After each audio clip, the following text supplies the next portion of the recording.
Good evening. आज मी आमच्या गार्डनच्या झोपाळ्यावर बसलेली आहे। आता संध्याकाळ छान झालेली आहे आणि गरमीच्या दिवसात असं थोडंसं बरं वाटतं इथे।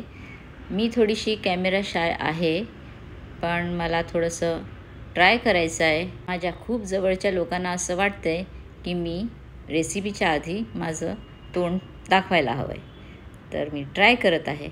तर मला कॉन्फिडन्स येईल तोपर्यंत मला सहकार्य करा। तर आज आमच्याकडे आहे टिपिकल GSB मेन्यू। तर पपईची पातळ भाजी आणि तोय भात, गावचे पापड आणि लोणचं। कच्च्या पपईची साले काढून बारीक चिरून ती शिजवून घेतली आणि त्यात शिजवलेली डाळ घालून आता मी ती पाणी घालून शिजवत आहे। त्यानंतर मी तोयची तयारी केली आहे।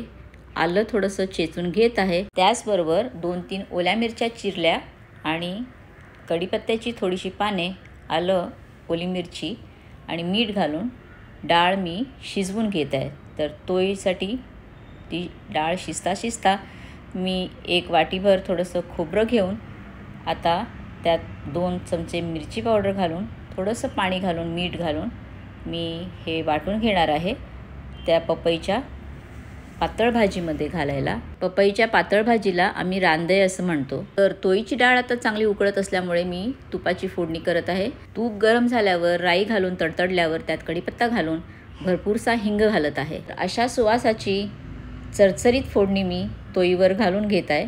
उकळत्या तोईमध्ये ही फोडणी पडल्यावर तो जो वास आहे तो तुम्हाला दाखवण्यासारखा आहे। आणि वाटलेला मसाला मी आता पपईमध्ये घालून त्यात मीठ, हळद, 10-15 तिरफळे, 2-3 कोकमं आणि चवीपुरती गूळ घालून मी हे उकळलं।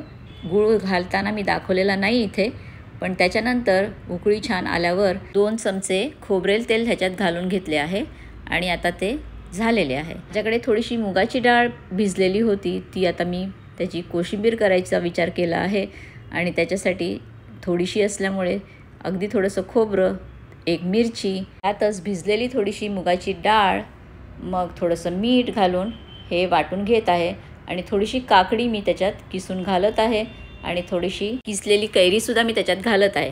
तर हे सगळं वाटून एकजीव करून मी त्याला आता फोडणी पण देणार आहे। फोडणीसाठी मी शेंगदाण्याचं तेल घेतलेलं आहे थोडंसं, त्यात थोडीशी राई घालून ती तडतडल्यावर थोडीशी कढीपत्त्याची पाने, हिंग छानसा भरपूर घालून हळद घातली आणि याला फोडणी देऊन ही आता पचडी तयार झालेली आहे।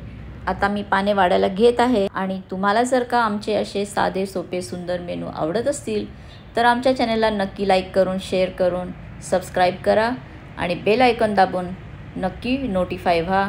आणि व्हिडिओ बघितल्याबद्दल धन्यवाद।